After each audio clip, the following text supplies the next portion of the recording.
నమస్తే అండి. నేను డాక్టర్ విక్రాంత్ రెడ్డి, నెఫ్రాలజిస్ట్ అండి, కిడ్నీ స్పెషలిస్ట్ అండి.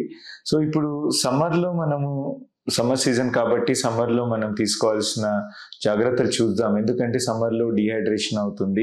డీహైడ్రేషన్ అయినప్పుడు అది కిడ్నీస్ మీద కూడా ప్రభావం పడి కిడ్నీస్ తక్కువ ఫంక్షనింగ్ అయ్యే అవకాశం ఉంటుందన్నమాట.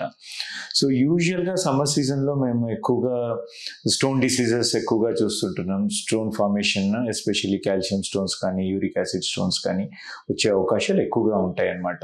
ఇదేంటంటే మెయిన్‌గా సమ్మర్‌లో తెలియకుండా ఇన్సెన్సిబుల్ లాస్ ఉంటుందన్నమాట.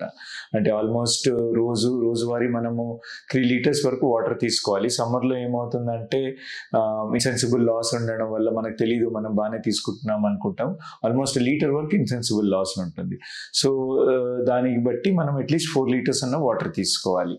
ఇంకొంతమంది అథ్లెట్స్ ఉన్న వాళ్ళైతే ఏదన్నా బయట పని చేసే వాళ్ళైతే దాని తగ్గట్టు ఎక్స్ట్రా వాటర్ ఇంకొక 1 లీటర్ వరకు పెంచాల్సిన అవసరం వస్తుందన్నమాట.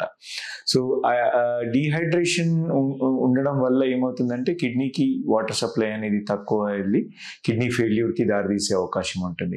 ఇంకోటి హీట్ స్ట్రోక్ అని కూడా అంటాం. హీట్ స్ట్రోక్ అంటే ఎండలో ఎక్కువగా తిరిగినట్లయితే బైక్ మీద వెళ్ళే వాళ్ళు ఎస్పెషల్లీ హెల్మెట్ పెట్టుకొని వెళ్తున్నాం అని అనిపిస్తుంది, కానీ అయినా కానీ హీట్ స్ట్రోక్ వచ్చే అవకాశం ఉంటుందన్నమాట.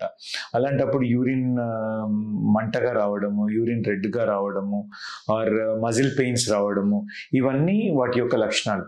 ఇలాంటివి ఉన్నట్లయితే వెంటనే మనం బయట తిరగడం మానేసి ఒక 24 అవర్స్ వరకు కంప్లీట్ హైడ్రేషన్ చేసుకున్నట్లయితే బెటర్గా ఉంటుంది. ఎక్కువ వాటర్ తాగడం ఇష్టం లేనట్లయితే జ్యూసెస్ కానీ, బటర్ మిల్క్ కానీ అవి తీసుకున్నట్లయితే మనకి హీట్ స్ట్రోక్ ద్వారా కిడ్నీ ఫెయిల్యూర్ కానీ లేకుండా ఉండే అవకాశం ఉంటుంది అన్నమాట.